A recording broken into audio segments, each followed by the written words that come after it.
اگر ہماری توجہ اللہ کی رحمت کی طرف ہو جائے تو میرے نبی پاک نے فرمایا تو رب کے بارے میں جیسا گمان کرے گا اللہ بھی تیرے لیے ویسا ہی بن جائے گا، اللہ ویسا بن کے تجھے نوازے گا۔ اگر تیرا یہ ذہن بن جائے نا کہ جو اللہ مجھے دے گا وہ مجھے ہی دے گا، تو اللہ تبارک و تعالیٰ سب سے بڑھ کر تجھے ہی عطا فرمائے گا۔ لیکن امید رب کرے اور امید رحمت کی، اس کے کرم کی، اس کی عطا کی۔ ہاں ایک پہلو ضرور سوچ کے رکھنا چاہیے اس موضوع پر، ساری دنیا نکما کہہ دے تو بیٹا ماں باپ کے نزدیک نکما نہیں ہوتا۔ باپ بیچارہ ایک غلطی کا بچہ کرتا ہے تو وہ جاتا ہے، دوسری کرتا ہے تو جاتا ہے، تیسری جگہ بھی اس کے حصے کی معافی مانگنے جاتا ہے، بڑا کچھ کرتا ہے، پھر ایک وقت آ ہی جاتا ہے کہ جب باپ مجبور ہو کے اخبار پہ اشتہار دیتا ہے کہ میں نے اسے آ کر دیا ہے، اب میں اس کے سیاہ سفید کا مالک ہوں۔ کیا خیال ہے آپ کا؟ پہلی غلطی پہ ابا جی ایسے کر دیتے ہیں جی، دوسری پہ کرتے ہوں گے، کب کرتے ہیں؟ جب بولے جب حد ہو جاتی ہے۔ اور ایک دو اشتہار نہیں ہوتے، آپ میرے اخبار کھولیں، اخبار کے اندر کے صفحات کا مطالعہ کریں تو شاید درجنوں اشتہار ہوتے ہیں آنکھ نامے کے۔ بھئی کس باپ کا دل کرتا ہے کہ وہ بیٹا جس کے لیے اس کی امید ہے کہ کل میرے بڑھاپے کا سہارا بنے گا، وہ لکھ کے دے دے کر میرا رشتہ ہی کوئی نہیں بیٹے کے ساتھ؟ کس کا دل کرتا ہے؟ اور پھر یہاں تک نہیں ہوتا بلکہ آپ قانون جاننے والے لوگوں سے کبھی پوچھیں، وہ آنکھ نامہ لوگ عدالتوں میں جمع کراتے ہیں، کہتے ہیں میں نے تو اخبار میں نکال دیا، میرا اس کے ساتھ کوئی تعلق، اماں کہتی ہے میرا کوئی رشتہ نہیں۔ کیوں؟ کب ہوتا ہے ایسے؟ جب بچہ حد کر دے، جب بچہ ایک دو تین چار غلطیوں پہ ایسا، اللہ بھی بندے کو سزا دیتا ہے، لیکن کب؟ جب بندہ باز ہی نہ آئے بندہ، توبہ کرے ہی نہ، رجوع ہی نہ کرے، سوچے نہ کہ مجھے اللہ کی بارگاہ میں جانا چاہیے۔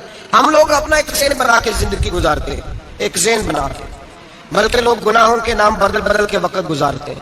ہم اپنے نفس کا بت بنا کے سارا وقت اسی کی پوجا پہ معاذ اللہ لگا دیتے ہیں، بس یہ ٹھیک ہے، یہ ٹھیک ہے اور یہ ٹھیک ہے، چوتھی بات صحیح کوئی نہیں۔ اسی کے اندر ہم الجھے رہتے ہیں میرے بھائی، رحمت الہی کا غلط تصور اپناتے ہیں۔ اور میرے بھائی کسی بندے کی مجبوری تو معاف ہوتی ہے، لیکن اگر کوئی جان بوجھ کے زیادتی کرے تو وہ معاف، اس کی معافی، جس بچے کو پتا ہو نا استاد کو کہ اس کے واقعی گھر میں فوتگی ہو گئی تھی، استاد اسے سزا نہیں دیتا۔ جس کا پتا ہو کہ واقعی یہ بیمار تھا تو استاد اسے کلاس میں کھڑا نہیں کرتا۔ جس کا پتا ہو کہ یہ زیادتی کر رہا ہے، جان بوجھ کے کر رہا ہے، استاد اسے ڈنڈوں سے مارتا ہے اور زیادہ مارتا ہے، کہتا ہے تو نالائق ہے، تو جان بوجھ کے کرتا ہے۔ میرے بھائی اللہ کی رحمت ہے، ہر ایک پہ برستی ہے، لیکن ایک بندہ کھڑا ہی ہو جائے رب کے مقابلے میں، وہ نہ نماز پڑھے، نہ مسجد آئے، نہ کوئی کام کرے، نہ وہ دین کی طرف توجہ کرے، نہ وہ کبھی اللہ سے استغفار کرے، نہ وہ کبھی جائز کام کی طرف توجہ کرے، ساری زندگی حرام اکٹھا کرے، ناجائز کرے، تو اب تو نے حد کر دی۔ تیرے پاس غضب آیا نہیں بلکہ تو نے غضب کو آواز دی ہے، تو نے اللہ کے غضب کو، بولیے اللہ کے غضب کو، غضب ہونا اور ہوتا ہے اور غضب کو آواز دینا، بولیے غضب کو آواز دینا، ان میں فرق ہے میرے بھائی، یاد رکھیں۔ ہم آواز دیتے ہیں غضب کو، غضب ہوتا نہیں۔ دیکھیں نبی کریم صلی اللہ علیہ وسلم کو یہ حدیث آپ نے یاد رکھنی ہے، یہ یاد رکھنی ہے۔ نبی پاک صلی اللہ علیہ وسلم نے نا بہت کم لوگوں کو بیوقوف کہا ہے۔ ہمارے زمانے میں تو عام لفظ ہے نا بیوقوف کہنا، اللہ کے رسول صلی اللہ علیہ وسلم نے بہت کم لوگوں کو بیوقوف کہا۔ مسند امام احمد بن حنبل کی حدیث ہے، نبی کریم علیہ الصلوۃ والسلام نے فرمایا وہ احمق ہے، وہ بیوقوف ہے، نبی پاک فرما رہے ہیں۔ اور میں نے کہا کم لوگوں کو حضور بیوقوف کہتے تھے، نبی کریم علیہ الصلوۃ والسلام نے فرمایا وہ بندہ بیوقوف ہے جو سارا دن اللہ کی نافرمانی کرتا ہے اور پھر بھی رب کی رحمت کی امید کرتا ہے، تو بیوقوف ہے۔ صبح سے شام تک لگا ہوا ہے، میں نے نہیں اللہ ماننی، میں نے نہیں تیری ماننی، معاذ اللہ میں نے نہیں ماننی، شام ہوتی ہے تو کہتا ہے اللہ بڑا مہربان ہے بخش دے گا۔ تو بیوقوف ہے، تو بیوقوف ہے۔ تو بتانا کیا مجبوری تھی نماز نہ پڑھنے کی؟ کس نے تجھے گن پوائنٹ پہ کہا تھا حرام کھانے کو؟ اور فلاں آدمی کی تو نے غیبت کی تو تیرا اس میں کیا فائدہ تھا؟ تو نے صرف 10 بندوں کو ہنسانے کے لیے جھوٹا لطیفہ سنایا، اس میں تیرا کیا نفع تھا؟ تو صبح سے شام تک نافرمانی کرتا ہے، شام کو کرتا ہے اللہ کریم ہے معاف کر دے گا، اللہ مہربان ہے معاف کر دے گا۔ استاد مہربان ہوتا ہے کہ نہیں؟ پھر کیوں کرتا ہے امتحان میں؟ بولے استاد باپ ہوتا ہے نا، اس کا دل کرتا ہے شاگرد فیل ہو جائے تو کیوں کرتا ہے؟ لیکن شاگرد نے زیادتی کی، اس نے پڑھا نہیں، اس نے میں نے کہا باپ آگ نامہ لکھواتا ہے، مجبور ہو کے لکھواتا ہے نا۔ اور بھائی یاد، بڑی پیاری مثال ملا رومی لکھتے ہیں، کہتے ہیں میرے گاؤں کی ایک بی بی تھی، اس بی بی نے ایک بچڑا پالا ہوا تھا۔ دیہاتوں میں نا بوڑھی مائیں بچڑے کو پیڑا دیتی تھی اور نام بھی رکھ لیتی تھی، کسی نے مٹھو نام رکھا ہوتا تھا، کسی نے کوئی نام۔ کہتے ہیں ماں نے بچڑا رکھا ہوا تھا، اماں اس کو آواز دیتی تو بچڑا دوڑا آتا، اماں اس کو پیڑا کھلاتی، بچڑا بڑا پیارا تھا، جوان ہو گیا۔ اماں اس لیے بچڑا پال رہی تھی کہ جب بچڑا بڑا ہو جائے گا تو ہل کے اندر بچے اسے لگائیں گے، کھیتی میں ہل چلائیں گے۔ بچڑا بڑا ہو گیا، اماں کے بیٹے کہنے لگے اماں لا تو نے بڑا کھیلات لا لیا، اس سے کوئی کام لیتے ہیں۔ ہل کے آگے لگایا تو کہنے لگا میں نے تو نہیں چلنا۔ اماں کے پاس آئے، کہنے لگے یہ نہیں چلتا۔ اماں کہنے لگی چلو ٹائم دو تھوڑا، سمجھ جائے گا۔ پھر موقع دیا، پھر آئے، کہا اماں تو ہم نے اس کے ناک میں نکیل بھی ڈال دی ہے لیکن اب بھی یہ حل میں چلنے کو تیار ہے۔ ملا رومی رحمت اللہ علیہ فرماتے ہیں پھر کہا اماں سے، اماں کہنے لگی چلو تھوڑا ٹائم اور دے دو، سیاح ہو جائے گا۔ تھوڑا ٹائم اور دیا، ڈنڈے بھی مارے لیکن وہ سیاح ہونے کو تیار ہے۔ اب اماں کے پاس آئے تو اماں مجبور ہو گئی، دل نہیں کرتا تھا، کہنے لگی جاؤ پھر کسائی کے ہاتھ بیچ ڈالو۔ وہ گیا کسائی کے پاس، اسے کاٹا گیا، اس کی کھال اتاری گئی، اس کے چھوٹے چھوٹے پیس کر کے کھا گئے لوگ۔ وہ ماں رو رہی تھی، لوگوں نے اماں سے کہا تجھے تو بڑا پیارا تھا، تو نے کٹوا کو دیا۔ تو اماں کہنے لگی پیارا تو بڑا تھا پر مانتا نہیں تھا، پیارا بڑا تھا، کاش بات مانتا، مقصد پورا کرتا تو کبھی بھی کاٹا۔ بھائی رب کریم نہیں چاہتا بندہ دوزخ میں جلے، اللہ کی رحمت نہیں چاہتی جہنم میں جلے، پر بندہ مانتا ہی نہیں، یہ تیار ہی نہیں ہوتا۔ یہ سویا ہوا ہے سویرے، یہ وہ گپے لگا رہا ہے، اثر کے وقت چوراہے پہ کھڑا ہے، نماز پڑھنے نہیں آیا۔ اس نے ساری زندگی میں درجنوں لطیفے سیکھ لیے، ہزاروں کہانیاں سیکھ گیا، قرآن پاک پڑھنا نہیں سیکھا۔ اس نے زندگی کی ہر چالاکی سیکھ لی ہے، نہیں سیکھی تو اپنے رسول کی حدیث نہیں سیکھی، نہیں سیکھا تو دین کی ضروری باتوں کو نہیں سیکھا۔ اب رب کی رحمت تو نہیں چاہتی کہ بندہ جہنم میں جائے، وہ تو مہربان ہے، لیکن رب کریم کا قانون کا تقاضا یہ ہے کہ جو احکام پورے نہیں کرے گا اسے پھر دوزخ میں ڈالا جائے گا۔ تمہارے بزرگ فرمایا کرتے تھے اصل بات یہ ہے کہ اللہ نہیں مسلمان کو دوزخ میں ڈالنا چاہتا، مسلمان اپنی مرضی سے چھلانگے لگا رہے ہیں، یہ خود چھلانگے لگاتا ہے، یہ باز نہیں آتا۔ آپ یقین کریں بڑی ذمہ داری کے ساتھ، بڑے خلوص کے ساتھ اور بڑی دیانتداری سے تجربے کی بات عرض کرتا ہوں، ہمارے بہت سارے گناہ ایسے ہیں جن گناہوں کا ہماری دنیا داری کو بھی کوئی فائدہ نہیں، کوئی فائدہ نہیں ہماری دنیا کو بھی اس غلطی کا۔ میری باتوں کی سمجھ آ رہی ہے آپ دوست؟ کچھ گناہ ایسے ایک ہوتا ہے کہ دنیا کا کوئی فائدہ ہو، اس گناہ میں ہماری دنیا کا بھی کوئی فائدہ۔ جو آدمی جھوٹے لطیفے سناتا ہے، جھوٹ بولتا ہے، جھوٹ کوئی فائدہ نہیں اسے، لوگ 10 منٹ ہنستے ہیں اور بعد جا کہتے ہیں یار یہ تو کوئی غیر سنجیدہ آدمی، وہ عقل ہی نہیں، کیا فائدہ کمایا اس نے، کیا نفع لیا اس نے۔ جو آدمی بڑھ بڑھ کی باتیں کرتا ہے، 2 4 5 10 آدمیوں کی غیبت کر جاتا ہے، لوگ کہتے ہیں یار بڑا چغل خور ہے، کیا کمایا اس نے زندگی میں، کچھ حاصل کر لیا اس سے۔ ہمارے بہت سارے گناہ میرے بھائی وہ ہیں جن کا ہماری دنیا کو بھی کوئی فائدہ نہیں، تو کیوں نہ ہم ان گناہوں کو چھوڑ دیں تاکہ ہمارے دین کو تو فائدہ ہو جائے، دین کو تو فائدہ ہو جائے۔ صرف زبان کے ذائقے ہیں، کچھ دیر کے لیے ہماری طبیعت کے تقاضے ہیں، 10 منٹ کی مسکراہٹ ہے جس کے لیے ہم اللہ تبارک و تعالیٰ کا قانون توڑتے پھر جا رہا ہوں۔ میرے حبیب کریم علیہ السلام نے مسلمان کو کہا ہے کہ تیرا رب تو چاہتا ہے کہ بس تو آ جا اور تجھ پہ رحمت نازل کر دے گا۔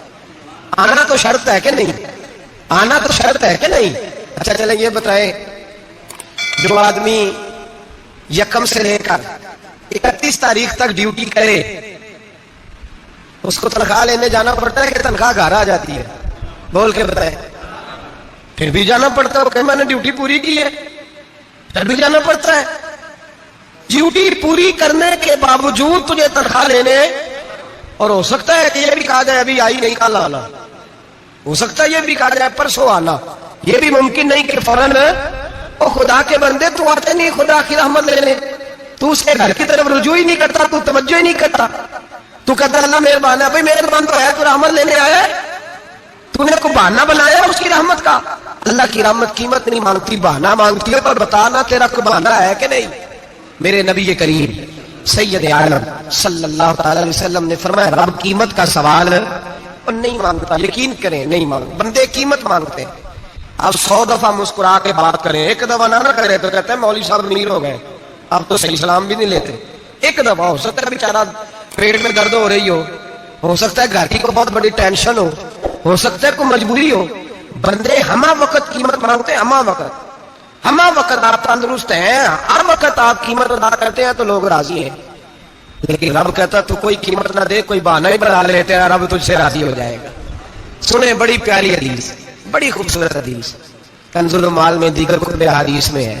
حضرت ابو ہریرہ رضی اللہ تعالیٰ عنہ فرماتے ہیں کہ بابا جی نبی پاک کی بارگاہ میں آئے اور جب وہ واپس جانے لگے تو میں نے عمر پوچھی تو عمر تھی 96 سال.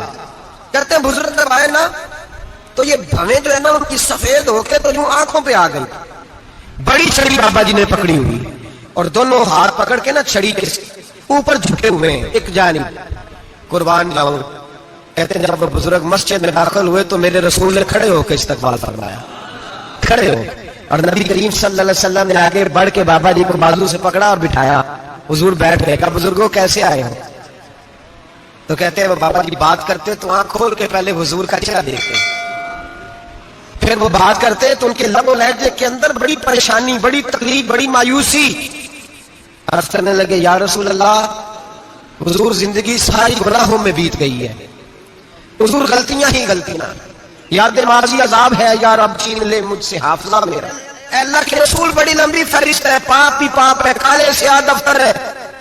یا رسول اللہ صلی اللہ علیہ وسلم جب پلٹ کے دیکھا حضور مجھے نیکی دکھائی نہیں دیتی. حضور اس عمر میں آپ کا ایک صحابی ملا ہے، اس نے بات سمجھائی ہے تو تھوڑا خیال آیا ہے، لیکن یا رسول اللہ صلی اللہ علیہ وسلم اب میرا وجود بیکار ہو گیا ہے. حضور بوڑھا ہو گیا. 3 باتیں کہی بزرگوں نے اور نرالی کہی. کہنے لگے یا رسول اللہ صلی اللہ علیہ وسلم، حضور اب تو میری کمر بھی سیدھی نہیں ہوتی کہ میں نماز ہی صحیح ادا کر سکوں، بوڑھا ہو گیا. یا رسول اللہ صلی اللہ علیہ وسلم اب میرے اندر طاقت نہیں کہ میں محنت مزدوری کر کے صدقے اور خیرات دے سکوں. یا رسول اللہ صلی اللہ علیہ وسلم اب میں تلوار لے کے جہاد بھی نہیں کر سکتا. حضور نہ میں لمبی نمازیں پڑھ سکتا ہوں، آقا نہ میں صدقات و خیرات دے سکتا ہوں، محبوبہ نہ میں دین کے لیے کوئی جہاد کر سکتا ہوں. بیکار وجود ہے، بیکار وجود کو تو گھر والے برداشت نہیں کرتے، بچے دعا کرتے ہیں یا اللہ ابا جی کو پردہ دے دے، اماں کو پردہ دے دے. بیکار ہو گیا ہوں اور آج آیا ہوں تو مجھ بیکار کو میرا رب قبول کر لے گا. آج کلمہ پڑھوں تو بیکار ہوں، کسی کام کا نہیں، نہ نماز نہ صدقات نہ جہاد، قبول کر لے گا. حضرت ابو ہریرہ فرماتے ہیں جیسے برسات میں بارش کی جھڑی لگتی ہے، یوں مصطفیٰ کی آنکھوں سے جھڑی لگ گئی. حضور کھل کے روئے، کھل کے. اور میرے حبیب پاک نے فرمایا بزرگوں بڑے مجاہد ہیں، دین کے لیے جہاد کرنے والے بڑے ہیں، رب کریم کو آپ کی تلوار کی اتنی حاجت نہیں. اور فرمایا اس کے خزانے کوئی خالی تو نہیں کہ آپ ہی گویا صدقہ دیں گے تو بھرے جائیں گے. اور فرمایا پھر رب کریم کی شان میں اضافہ نہیں کرتی عبادتیں، وہ تو بندے کو نفع دیتی ہیں. ہمارے بزرگوں نہ آپ جہاد کرے، نہ آپ صدقات دے، لا لمبی نمازیں پڑھے، آپ صدق دل سے آ جائیں. اللہ کے رسول کا وعدہ ہے رب آپ کو بغیر حساب کتاب جنت عطا فرما دے گا. آنا تو شرط ہے کہ نہیں؟ آئے تو صحیح، نہ پہنچے تو صحیح، آ جائیں. اس کو نہیں عادت صدقات و خیرات کی، جہاد کی، تبلیغ، آئے تو صحیح. نہیں اللہ علیہ. میرے حبیب نے فرمایا بندہ جب رو کے کہتا ہے نا یا اللہ غلطی ہو گئی معاف کر دے، فرمایا میرا مالک اسے فوراً ہی معاف فرما دیتا ہے. تو آ تو صحیح، تو آتا ہی نہیں، تو آ ہی نہیں رہا، تو گھر میں بیٹھا ہوا ہے، تو سویا ہوا ہے، تو دکانداری کر رہا ہے، تو پیسے گن رہا ہے، تو آیا ہی نہیں. آ تو صحیح. بلکہ میرے نبی پاک فرماتے ہیں جب اللہ پاک کا بھاگا ہوا غلام آتا ہے پھر تو اللہ زیادہ راضی ہوتا ہے، پھر تو اللہ زیادہ راضی ہوتا ہے، زیادہ راضی ہوتا ہے. تو آ تو صحیح، پہنچ تو صحیح. بلکہ صوفیات اور بات کرتے ہیں، وہ کہتے تو کبھی بھول کے بھی رب رب کرے تو اللہ تو اسے بھی قبول کر لیتا ہے. بھول کے. مولا رومی کہتے ہیں بنی اسرائیل کا بندہ ہے، صنم پتھر کو کہتے ہیں، بت کو کہتے ہیں، بت کے سامنے کھڑا ہے اور ساری رات کہتا ہے یا صنم یا صنم یا صنم، اے پتھر اے بت. ساری رات پکارتا رہا. رات گہری ہو گئی، نیند کا غلبہ، تھک گیا، سونے کے قریب آیا تو غلطی سے منہ سے نکل گیا یا صمد. یا صنم کی جگہ نکل گیا. رب کریم نے فرمایا جبریل دوڑ کے جا، جو مانگتا ہے اسے دے دے. حضرت جبریل عرض کرتے مولا بھول کے تیرا نام لے رہا ہے, بھول کے لے رہا ہے. تو رب کریم نے فرمایا چل نام تو میرا لے رہا ہے نا, میرا لے رہا ہے نا یا اللہ. وہ اللہ کریم نے فرمایا جھوٹے کے سامنے ساری رات تک کھڑا ہے, ساری رات تک پکار رہا ہے, اسے کچھ نہیں ملا. تو سچے کا نام لیا ہے, اگر میں بھی کچھ نہ دوں اور بت میں اور مجھ میں فرق کیا رہ جائے گا. جا جو مانگتا ہے جھولی بھر کے دے, نام تو لیا ہے نا. او بھائی تو بہانا تو بنانا, وہ آ تو صحیح نا, تو یہاں آ جا, پہنچ جا, آ جا, بس بیٹھ جا. اس کی بارگاہ ناز میں حاضر تو ہو رہا, تو فرصت ہی نہیں. تو یہاں کے لیے ٹائم نکالتا ہے, بازاروں کے لیے ٹائم نکالتا ہے, گلیوں کے لیے ٹائم نکالتا ہے, چوکوں چوراہوں کے لیے ٹائم نکالتا ہے, ہفتے میں ایک دن ہوٹلنگ کے لیے بھی جاتا ہے. لیکن کبھی چھپ کے 2 نفلوں کی تجھے توفیق نہیں ہوتی. اور میں کئی دفعہ کہہ چکا ہوں, جس بندے کو بغیر عبادت کے رزق زیادہ ملنے لگ جائے اس پر آزمائش ہوتی ہے رب کریم کی. اللہ فرماتے ہیں اس کو پیسے دو, اسے آنے نہ دینا, اس کو چل پیسے دوڑ جا. لوگ سمجھتے ہیں میں بڑا ذہین و عقل مند ہوں, دیکھو میں اپنی ہوشیاری سے چلاکی سے آگے نکل گیا. تو آزمائش ہے, یہ تو آزمائش ہے رب کریم کی طرف سے, تو اس کی خفیہ تدبیر ہے. میرے بھائی اس کی بارگاہ ناز تک جو آ گیا, آنا تو ہماری ذمہ داری ہے کہ نہیں. پھر اس کی رحمت آگے بڑھ کے استقبال کر لیتی ہے, پھر اللہ کا فضل اس کو تھام لیتا ہے اس بندے کو. اور خدا کی رحمت کتنی زیادہ ہے. میرے حبیب کریم سید عالم صلی اللہ علیہ وسلم نے فرمایا اللہ نے اپنی رحمت کے 100 حصے کیے ہیں. حضور فرماتے ہیں ایک حصہ اللہ نے دنیا میں نازل کیا ہے. کتنا؟ ایک حصہ.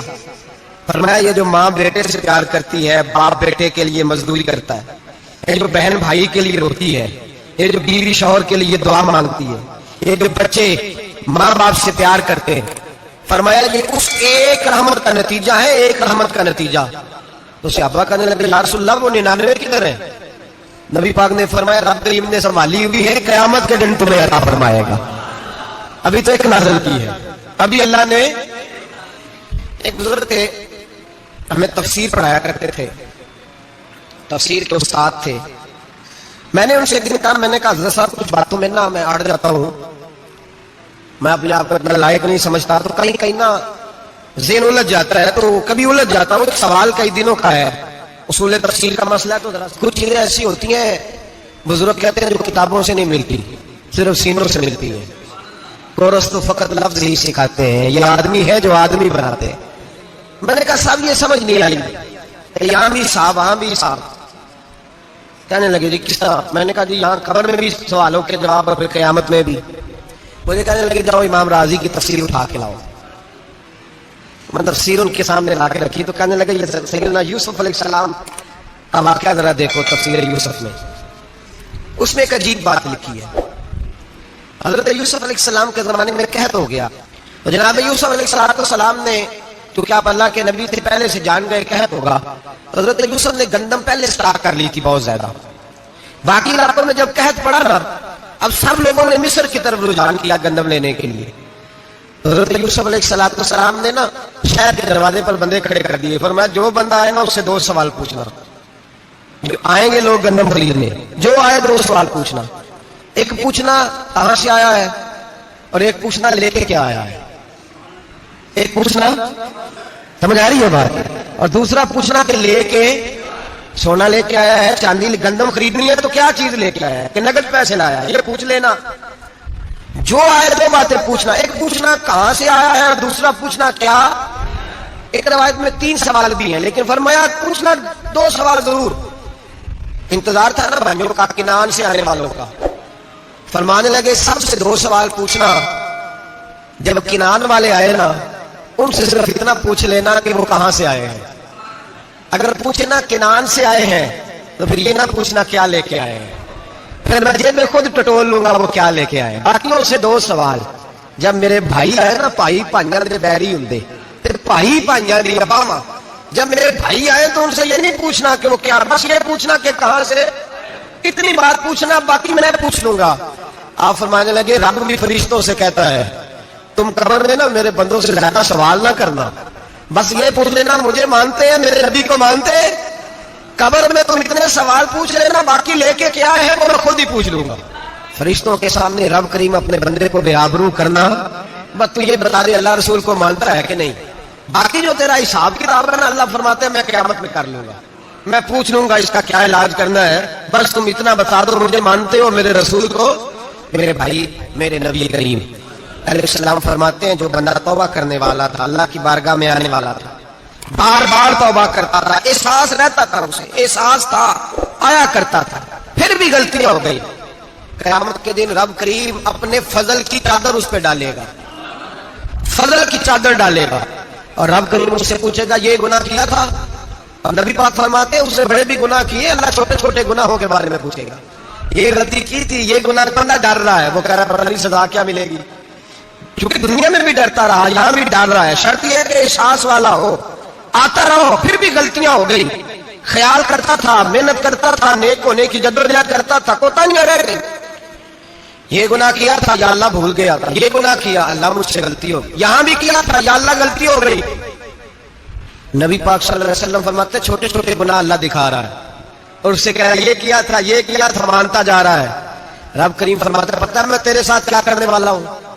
ٹانگیں کانپ گئی، یا اللہ پتہ نہیں، فرمایا میں تجھے ان گناہوں کے بدلے نیکیاں دینے لگا ہوں، ان گناہوں کے بدلے نیکیاں۔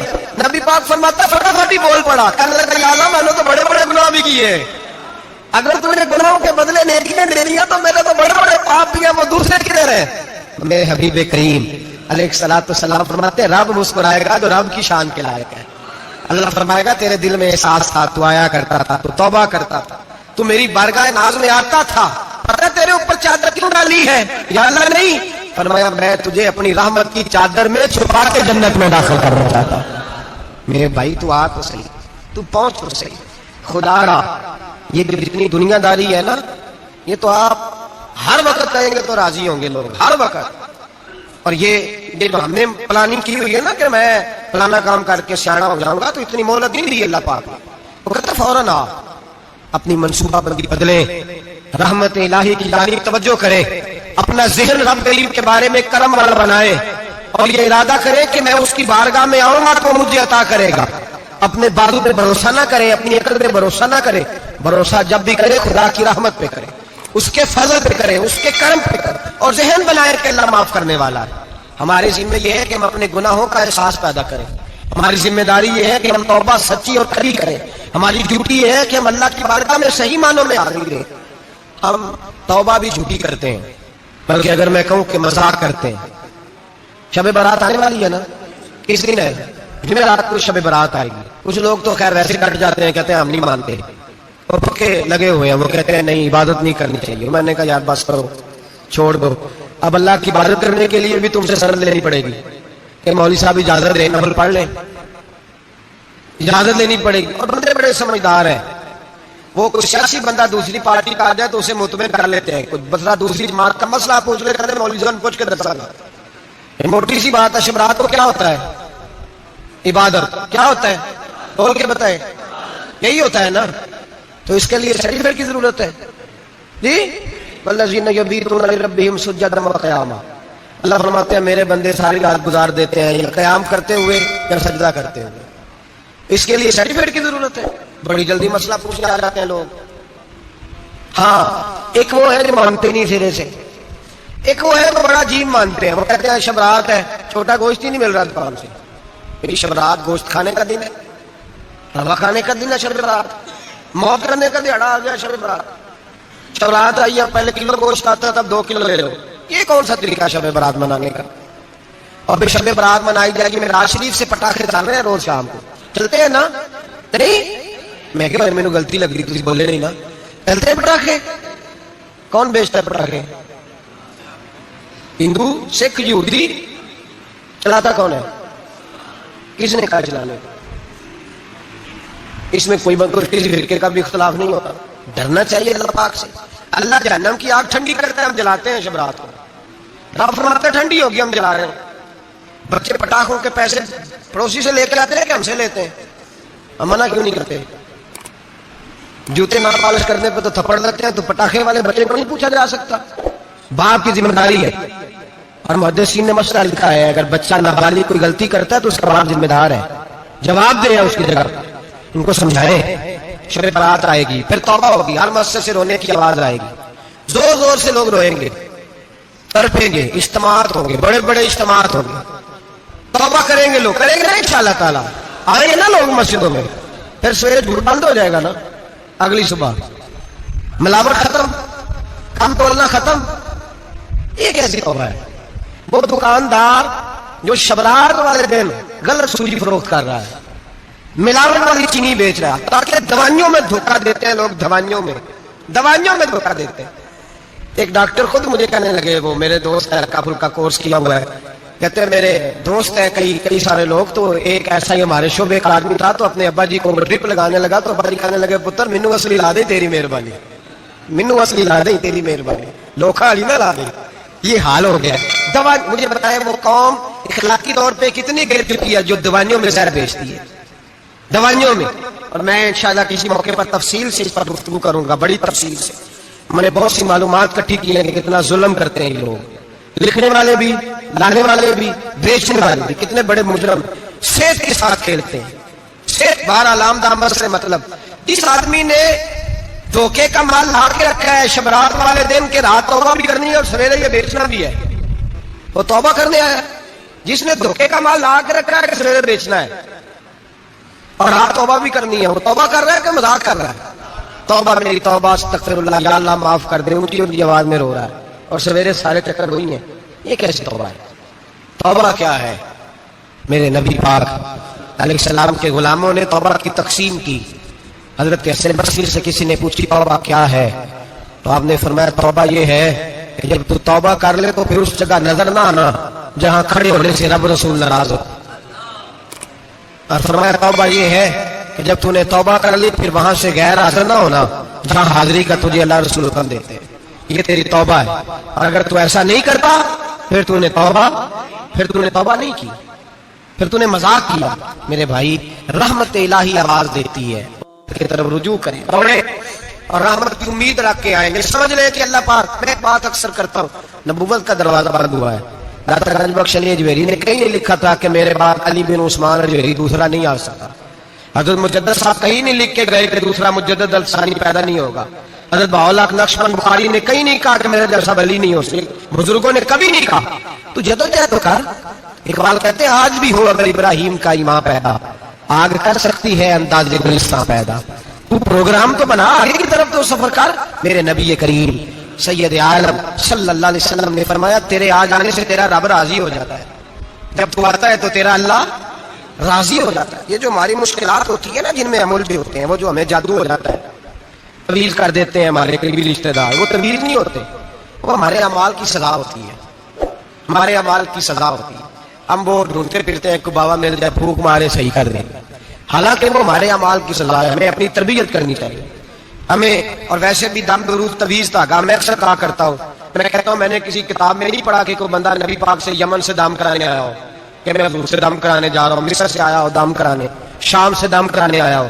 میرے نبی پاک کے پاس جو بھی آیا کرتا تھا نبی پاک کا دین سیکھنے آیا کرتا تھا.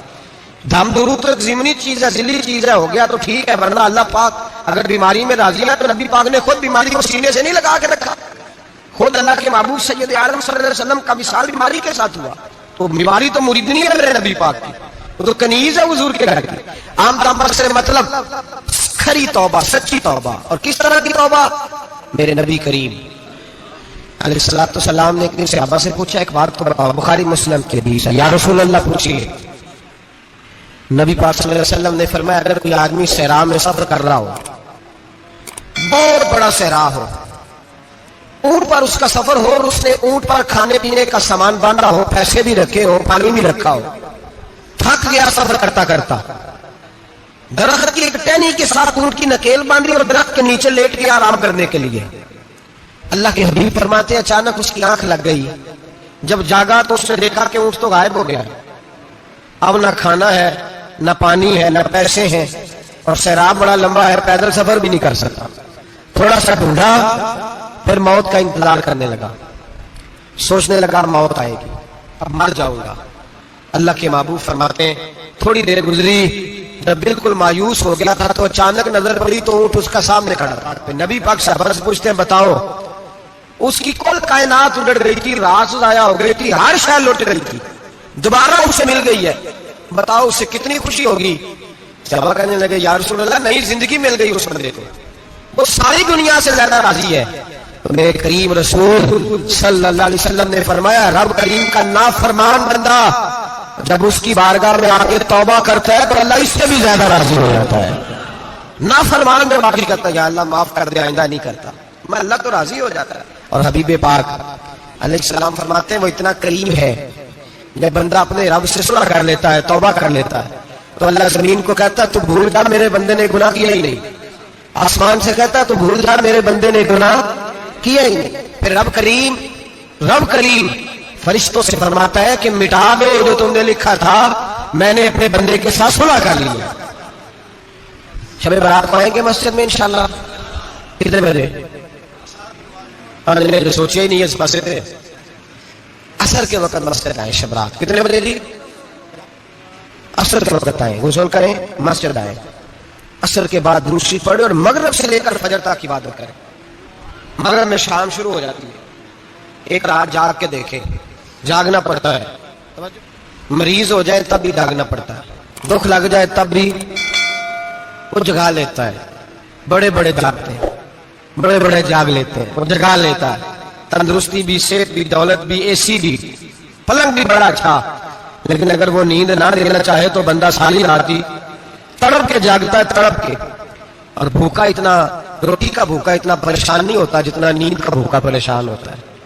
الجھ جاتا ہے انسان, وہ جگا لیتا ہے. قبل اس کے کہ وہ خود جگائے, خود بخود جاگ جائے. مغرب سے لے کر فجر تک نماز پڑھیں, ذکر کریں, درود پاک پڑھیں, محفل میں شرکت کریں. میرے رسول کریم علیہ الصلوۃ والسلام کی پیاری زوجہ ام المومنین سیدتنا عائشہ صدیقہ رضی اللہ تعالیٰ عنہ کہتی ہیں حضور رمضان کے علاوہ سب سے زیادہ روزے شعبان میں رکھتے تھے. پریکٹس ہوتی تھی رمضان کی. میں نے عرض کیا یا رسول اللہ صلی اللہ علیہ وسلم اتنے روزے کیوں رکھتے ہیں, ابھی رمضان تو آگے ہے. تو نبی پاک نے فرمایا عائشہ اس مہینے میں بندے کا عمل اللہ کی بارگاہ میں جاتا ہے.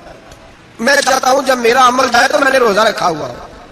کثرت سے روزہ رکھیں اور میرے بھائی بدل جائے. میرے نبی پاک نے فرمایا غنیمت جان اگر صحت ہے تو بیماری آنے سے پہلے غنیمت جان ڈال کے چلی جائے گی. بیمار آدمی سے کچھ بھی نہیں ہوتا. غنیمت جان لے, لمحوں کو کچھ کر لے, اور اگر تیرے پاس فرصت ہے تو غنیمت جان لے مصروف ہونے سے پہلے. میرے حبیب کریم سید عالم علیہ السلام کے غلام فرماتے ہیں کہ نبی پاک صلی اللہ علیہ وسلم نے ہمیں مثال دے کے سمجھایا. مدینے میں جو قبیلہ سب سے زیادہ بکریاں پالتا تھا وہ بنو کلب کا قبیلہ تھا, اور فرماتے اتنی بکریاں تھیں کہ ان کی بکریاں ہم نے کبھی نہیں گنی تھی. نبی پاک علیہ السلام نے فرمایا جب شعبان کی 15ویں رات آتی ہے, یہ ترمذی کا لفظ ہے, فرمایا جب شعبان کی 15ویں رات آتی ہے تو بنو کلب کے قبیلے کی بکریوں کے بالوں کی تعداد کے مطابق اللہ میری امت کے افراد کی بخشش فرما دیتا ہے. اور صحابہ کہتے ہیں ہمیں لگتا یوں ہے کہ چونکہ ہم نے جو چیز سب سے زیادہ دیکھی تھی وہ بنو کلب کی بکریاں تھیں, اس لیے نبی پاک نے ہمیں سمجھانے کے لیے ان کی بات کی, ورنہ اگر ہم نے اس سے زیادہ کچھ شاید دیکھی ہوتی تو نبی پاک اس کا نام بیان فرماتے. ہمیں سمجھانے کے لیے فرمایا بنو کلب کے قبیلے کی بکریوں کے بالوں کی, کسی ایک بکری کے بال بھی بندہ گن سکتا. اور حضور نے فرمایا جو سب سے زیادہ بکریاں پالتے ان کی تعداد کے مطابق حضرت عائشہ صدیقہ رضی اللہ تعالیٰ عنہ فرماتی ہے جنت البقیع میں حضور جایا کرتے, قبرستان میں, قبرستان کے کونے میں. اللہ کے رسول کو میں نے نماز پڑھتے بھی دیکھا 15ویں رات کو, اور فرماتی ہیں حضور بقیع والوں کے لیے بخشش کی دعا بھی کرتے. قبرستان بھی جائیں شب برات کو, ان کے لیے دعا بھی کریں. اور پھر میرے بھائی شب برات کو للہیت کے ساتھ آئیں, لوٹنے کا پروگرام بنائیں. اس سے قبل کے رب کریم خود جکڑ کے لے آئے, خود بخود آئے, اس کے کرم کی طرف توجہ کریں, اس کی رحمت کی طرف توجہ کریں. میرے رسول کریم صلی اللہ علیہ وسلم کے پاس ایک دیہاتی آئے, مولا علی شیر خدا فرماتے ہیں میں بھی حاضر تھا. کہتے کبھی کبھی سادے بندے آتے تھے پر بڑی عجیب ہی بات کر جاتے تھے. کہتے ایک دیہاتی آئے, تابت باندھی ہوئی اور سادہ سا رومال کندھے پہ رکھا ہوا ہے. نبی پاک کے پاس آئے اور حضور سے دل لگی کرنے لگے, حضور سے دل لگی کرنے لگے, میٹھی باتیں کہنے لگے یا رسول اللہ ایک مسئلہ پوچھنے آیا ہوں. فرمایا پوچھو. عرض کرتے ہیں حضور قیامت میں حساب کون لے گا؟ قیامت میں اب کس کو نہیں پتا کون حساب لے گا, دل لگی کی بات ہے, کون لے گا؟ نبی پاک نے فرمایا اللہ حساب لے گا. تو کہتے ہیں اس نے نا اور جملہ کہا تو ہم اس کی بات پہ حیران ہو گئے, کہنے لگے یا رسول اللہ واقعی اللہ حساب لے گا؟ تو کہتے ہیں نبی پاک مسکرائے, فرمانے لگے تجھے تیری مار ہوئے, میں سچی تو کہہ رہا ہوں. تو کس طرح کی بات کر رہا ہے؟ اللہ ہی حساب لے گا. حضرت علی فرماتے ہیں اس نے رومال اٹھایا کندھے پہ رکھا, کہنے لگے یا رسول اللہ اگر رب حساب لے گا تو پھر اس نے معاف ہی کر دینا ہے. یہ کہہ کے وہ چلا گیا, یہ لفظ کہہ کے وہ چلا گیا. حضرت مولا علی کہتے ہیں میں نے حضور کا چہرہ دیکھا تو گلاب سے بھی زیادہ کھلا ہوا تھا, میں نے نبی پاک کا چہرہ دیکھا تو چاند سے بھی زیادہ روشن تھا. میں نے کہا حضور یہ کیا کہہ گیا ہے؟ نبی پاک نے فرمایا بندہ بڑا سادہ تھا, بات بڑی پیاری کر گیا ہے, بڑی پیاری کر گیا. حضور نے فرمایا علی رب کریم ہے, اور کریم جب غالب ہوتا ہے تو کرم ہی فرمایا کرتا ہے, وہ کرم ہی کرتا ہے, وہ معاف ہی کرتا ہے, وہ معاف ہی کرتا ہے. اللہ معاف کرتا ہے. پر میں نے کہا کوئی معافی لینے آئے ہی نہ تو کوئی معافی لینے. ایک اور بات بھی آخر میں سمجھانی ہے آپ کو, بھی سمجھ لیں. ہم جب کسی رشتہ دار کو راضی کرنے جاتے ہیں نا, ناراض ہو تو ہمیں پتہ چل جاتا ہے کہ یہ وقت پانے آیا یا راضی ہو گیا ہے. دو قسم کے لوگ ہوتے ہیں, کہتے ہیں چلو برات بھی آ گئی ہے میں چلتا ہوں, پر کس طرح ٹائم پہ ٹائم آؤں گا 200 دے کے گھر آ جاؤں گا. اور جو راضی ہو جاتے ہیں نا وہ 2 دن پہلے آتے ہیں, دیگوں کا بھی خیال کرتے ہیں, ملاقات کرتے ہیں, وہ کپڑے بھی نہیں بدلتے. فرق ہوتا ہے راضی ہونے میں. بات کی سمجھ آ رہی ہے آپ؟ ہم توبہ کرنے آتے ہیں اللہ کی بارگاہ میں, کیا ہمیں پتہ نہیں چلتا کہ ہم نے توبہ کیا رب راضی ہوا ہے کہ نہیں ہوا؟ ہمارا ایمانی رشتہ تو ہے نا اپنے رب سے, روح کا تعلق تو ہے نا, تو ہمیں اندازہ ہوتا ہے کہ اللہ راضی ہو گیا کہ نہیں. اندازہ تو ہونا چاہیے نا ہمیں. یہ بات کہنے کی نہیں, یہ بات محسوس کرنے کی ہے, اس کو محسوس کریں. ہم جب اللہ کی بارگاہ میں آئے تو پھر ہمیں اندازہ ہونا چاہیے کہ میں نے منا لیا ہے کہ نہیں منا سکا, میں اس کو راضی کر کے اٹھ رہا ہوں کہ نہیں اٹھ رہا. اگر بغیر راضی کیے اٹھے ہو تو پھر فارمیلٹی کرنے آئے تھے, پھر راضی کرنے نہیں آئے تھے. حضرت فضیل ابن عیاض رحمۃ اللہ تعالی علیہ فرماتے ہیں کہ جن میں نے سر سجدے میں رکھا تو میں نے کہا خدا بندہ آج مجھے پتا چلے گا کہ تم مجھ سے راضی ہے کہ ناراض ہے, تو پھر ہی میں اٹھوں گا. آپ فرماتے ہیں مجھے چاروں کونوں سے آواز آنے لگی کہ تیرا رب راضی ہو گیا. اور فرماتے جس جگہ میں سجدہ کر رہا تھا وہ زمین بھی بولنے لگے کہ بس کر دے, عرش کا مالک تجھ سے راضی ہو گیا ہے. لیکن شرط یہ ہے, حضرت حبیب اجمی رحمۃ اللہ علیہ فرماتے ہیں میں سود کا کاروبار کرتا تھا توبہ کرنے سے پہلے. کئی دفعہ میں نے توبہ کی تھی, لیکن میری اس توبہ کے اندر صداقت نہیں ہوتی تھی. میرا دل بھی گواہی دیتا تھا کہ یہ نا بہت سارے بندے کہتے ہیں آئندہ نہیں کرتا, وقت ٹپاتے ہیں. جس طرح بندوں کو دھوکہ دیتے ہیں اس طرح معاذ اللہ توبہ بھی اسی طرح کی کرتے ہیں, لیکن بعد میں دوبارہ اسی ڈگر پہ چل نکلتے ہیں جس پہ پہلے ہوتے ہیں. آپ فرماتے ہیں میں کئی دفعہ توبہ کرتا تھا تو توڑ دیتا تھا. آج میں نے توبہ کی. کس طرح کی؟ سود کا میں دھندا کرتا تھا تو میں سود کے پیسے لایا, گوشت پکنے کو دیا بیوی کو سود کے پیسوں کا. میری بیوی نے ہنڈیا چڑھائی, تھوڑی دیر گزری تو وہ سارا گوشت خون بن گیا. میری بیوی اٹھا کے لائی, کہنے لگی لے جائیے جو تو غریبوں کا خون نچوڑ کے لایا تھا نا, یہ خون بن گیا, خود بھی پی اور اولاد کو بھی پلا. میں نے سچی توبہ کا فیصلہ کیا. آج پہلے میں سچی توبہ کا ارادہ نہیں کرتا, آج سچی توبہ کا فیصلہ کیا اور میں نکلا. حضرت حسن بصری کے پاس گیا, ان کی بیعت ہوا, توبہ کی, انہوں نے مجھے اعمال بتائے, کھری توبہ کی. کہتے ہیں جب توبہ کے لیے گھر سے نکلا تو چھوٹے چھوٹے بچے کھیل رہے تھے. ایک بچہ کہنے لگا پیچھے ہٹ جاؤ بہت بڑا سودیا ہے, اس کا سایہ بھی پڑ گیا تمہارے اندر نحوست آ گیا کہ پیچھے ہٹ جاؤ سود کا دھندا کرتا ہے. کہتے ہیں مجھے اور چوٹ لگی کہ یا اللہ تیری چھوٹی چھوٹی مخلوق بھی یہ سمجھتی ہے. کہتے ہیں میں توبہ کرنے گیا تو کھری توبہ کر کے آیا. حضرت حسن بصری کے پاس رو کے توبہ کی. میں وہاں سے واپس آیا تو بچے بھی کھیل رہے تھے. کہتے ہیں وہ بچہ جو پہلے بول رہا تھا کہ پیچھے ہٹ جاؤ بڑا سود والا ہے نحوست پڑ جائے گی, وہ بچہ پھر آواز دے کے کہنے لگا دوستو پیچھے ہٹ جاؤ, رب کریم کا ولی آ رہا ہے, اللہ کا بندہ آ رہا ہے. ایسا نہ ہو ہمارے پیروں سے گرد اڑے اور اس ولی کے اوپر پڑے اور اس کی توہین ہو جائے, اللہ ہم سے ناراض نہ ہو جائے ولی کی توہین کر کے, پیچھے ہٹ جاؤ. آپ فرماتے ہیں میں نے تڑپ کے آسمان کی طرف دیکھا اور میں نے کہا یا اللہ مجھے سمجھ آ گئی ہے کہ کھری توبہ کیا ہوتی ہے, سچی توبہ, اصل توبہ کیا ہوتی ہے. جھوٹ موٹ کی توبہ نہ کریں. شب برات کو آئیں اور بڑا جانبداری کا مشورہ دیتا ہوں, دل کو سنبھال کے آئیں. اگر جھوٹ نہیں چھوڑنا, فریب نہیں چھوڑنا, ہم نے مسجد کی حاضری کی پابندی نہیں کرنی تو پھر توبہ کا لفظ پکارنا دھوکہ ہے, پھر یہ دھوکہ ہے, پھر یہ مذاق ہے, پھر مذاق نہ کریں. آنا ہے تو کھری توبہ کے ارادے سے آئیں, کھول کے آئیں. انشاءاللہ ہر سال ہم بھی ساری رات یہاں بیٹھتے ہیں, آپ سے بھی گزارش کریں گے کہ چھٹی نہ کریں, وقت پہ آئیں, مغرب میں آئیں, نوافل ادا کریں, عشاء کے بعد نوافل پڑھیں.